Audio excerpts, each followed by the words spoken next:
यावरून आपल्याला कळालं असणारच आहे आजचा व्हिडिओ नक्की कुठला आहे ते।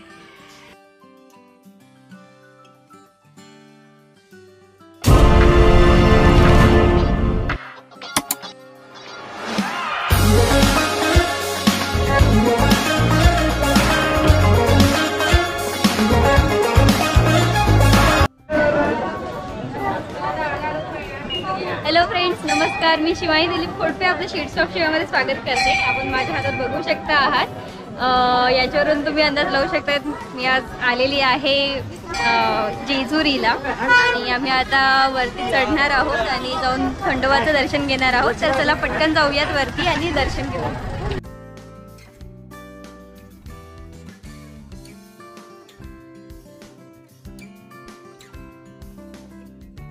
आणि आम्ही पायऱ्यांच्या दिशेने निघालो। खाली खूप साऱ्या लोकांनी चप्पल काढलेली असते, पण आपण वरतीही घेऊन जाऊ शकतात आणि वरती गेल्यावरही काढू शकतात। सर्वप्रथम आपल्याला पहिल्या पायरीवर ही मूर्ती आणि वर इतका मोठा घंटा आपल्याला दिसतो, त्याचे दर्शन घेऊन आपण पुढे पायऱ्या चढायला सुरुवात केली। असे छोटे छोटे दरवाजे आपल्याला सगळीकडे आढळतात। हा पहिला दरवाजा होता। इथे तुम्हाला दोन रस्ते दिसतात, एक उजव्या साईडला एक डाव्या साईडला। जाताना आपल्याला डाव्या साईडने जायचं आणि येताना पण उजव्या साईडने येतो।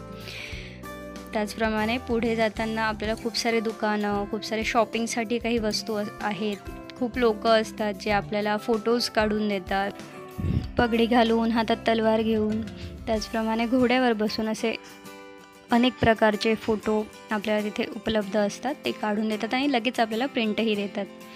तसंच आपण पुढे जाता जाता आपल्याला आला दुसरा दरवाजा।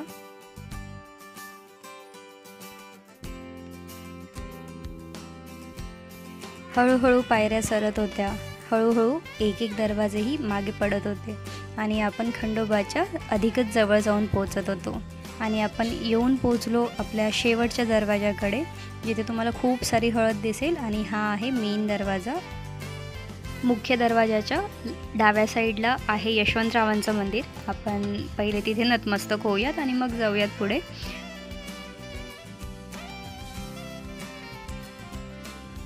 पूर्णपणे पिवळ्या झालेल्या या पायऱ्या आपल्याला आपण जेजुरीला आल्याची जाणीव करून देतात। ह्याच दरवाजाने आपण वर जाऊन पोहोचतो आपल्या मुख्य ठिकाणी, जिथे आहे आपल्या खंडेरावाचं मंदिर। वर आल्यानंतर आपल्याला दिसतात त्या 4 दीपमाळा आणि खूप सुंदर असं मंदिर। सगळीकडे हळदच हळद, सगळीकडे पिवळाच पिवळा कलर। तिथे आम्ही काही क्षण थांबलो, खूप प्रसन्न आणि शांत वाटत होतं। मंदिराचा कळस बघत आम्ही काही वेळ तिथे थांबलो आणि मग निघालो पुढे लाईनमध्ये लागायला। दर्शन रांगेकडे जसे आपण पुढे जात असतो तसं आपल्याला सगळीकडे गजर दिसतो, येळकोट येळकोट जय मल्हार। त्याचप्रमाणे इथे खूप सारी लोक आपली नवस पूर्ण करायला, काही लोक आपल्या लग्नानंतर पहिल्यांदा येतात, तर काही खूप सुंदर असे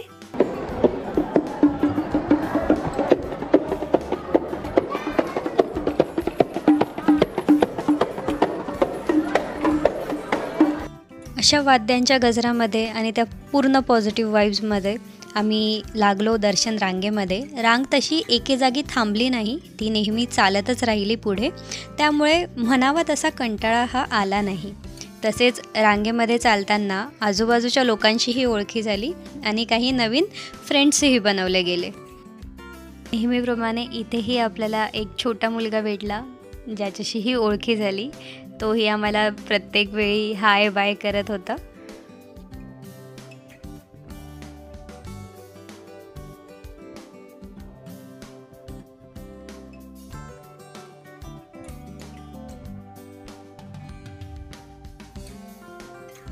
आणि हळूहळू आम्ही येऊन पोहोचलो अगदी मंदिर गाभाऱ्याच्या एकदम जवळ। माझ्यासोबत ज्या मावशी होत्या त्यांना थोडासा त्रास होत होता, त्यामुळे त्यांना मी पुरेसा वेळ दिला, पायऱ्या चढतानाही आणि पायऱ्या उतरतानाही। त्यांना त्रास होत होता म्हणून त्यांची थोडी मदतही केली आणि त्यांना पूर्ण गाभाऱ्यापर्यंत नेऊन पोहोचवलं।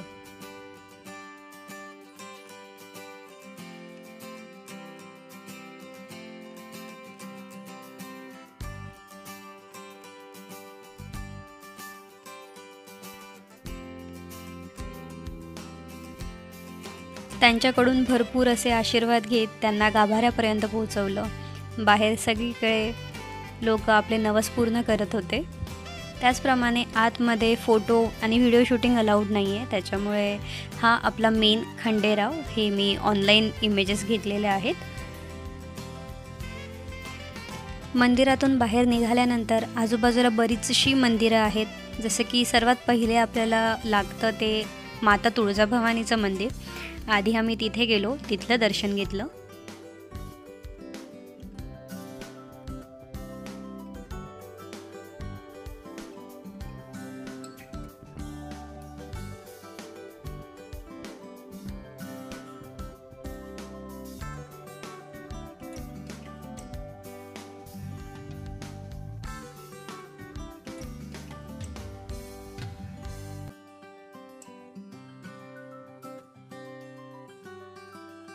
तुळजाभवानी आईचं दर्शन घेऊन प्रदक्षिणा मारून मी बाहेर निघाली।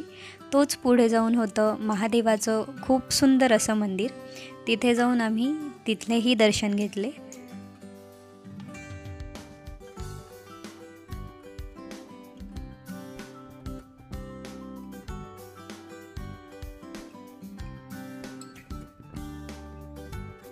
आणखी आजूबाजूला जेही छोटे मोठे मंदिरं होते तिथेही जाऊन तिथले दर्शन घेतले। त्याचप्रमाणे मंदिराच्या मागच्या साईडला भानू आणि म्हाळसा ह्या दोघांचीही मंदिरं आहेत, तर तिथेही आम्ही गेलो आणि तिथलेही आम्ही दर्शन घेतले।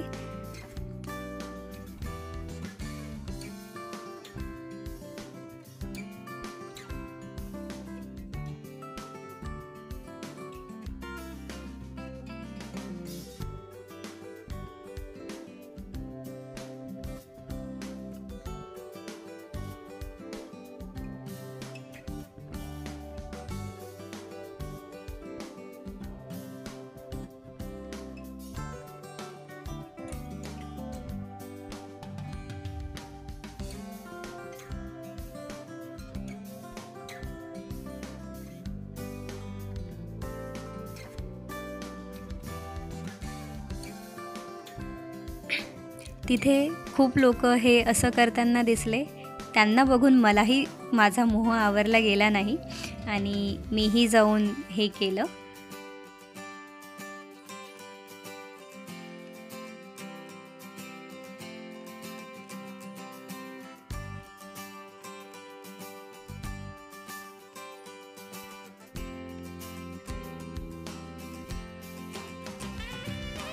तिथूनच त्याला लागून पुढे गेल्यानंतर आपल्याला लागतो हा सुंदर असा कॉरिडॉर, ज्याला आपण सभामंडपही म्हणू शकतो। इथे जेही काही देव असतात, ज्यांचे कुलदैवत असतात, ते इथे अभिषेकासाठी येतात आणि त्यांचे अभिषेक हे इथे होतात किंवा केले जातात। आणि त्याचप्रमाणे इथे बरेच लोक हे आपलं टाळ मृदुंग घेऊन बसलेले असतात, बरेच लोक हे काहीतरी वाद्य वाजवत बसलेले असतात, काही लोक हे तिथे टिफिनही खात असतात, काही लोक तिथे शांत बसून देवाचं ध्यानही करत असतात।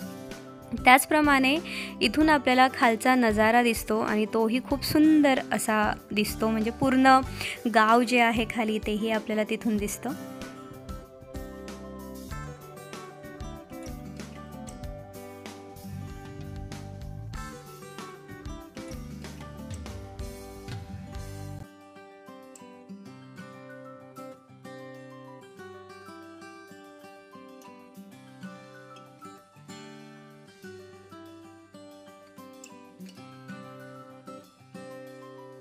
ही महाराष्ट्रातल्या लोकांसाठी खूप इम्पॉर्टंट असं प्लेस आहे। लग्नानंतर ही लोक येतात, नवस असतात, खूप सारे नवस फेडायला लोक येतात।